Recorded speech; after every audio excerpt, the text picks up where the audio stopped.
We're in Santa Fe, New Mexico. This is my personal home, passive solar design. It was built in 1983, and the design is very, very simple. One of the first questions people always ask me about this house and any passive solar house is, isn't it hot in the summer? We are about a month away from the winter solstice, when the sun is in its lowest arc across the sky, meaning that, as you can see here, it penetrates the house back here well into the kitchen, is heating up these bancos, which are mass for storing heat. The walls, of course, are being struck fully during the day and storing the heat.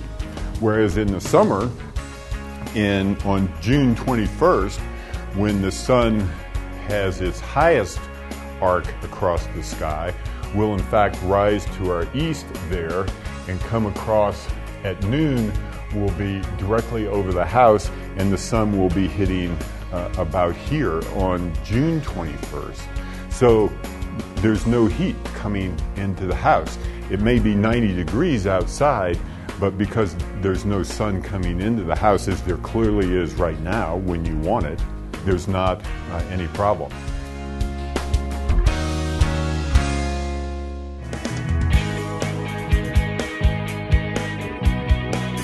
We're here in the hallway of what's called the trom wall. This trom wall is our heating system.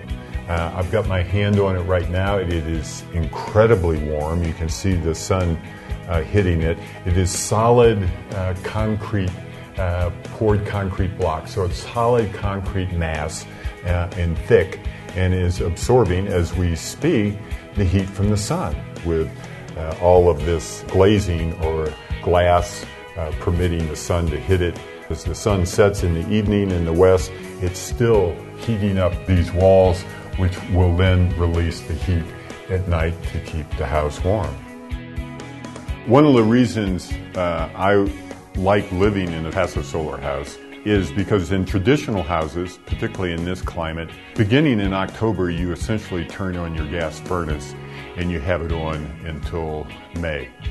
In Santa Fe, for example, it costs between $250 to $350 a month to heat a house that's half this size, half the square footage of this house.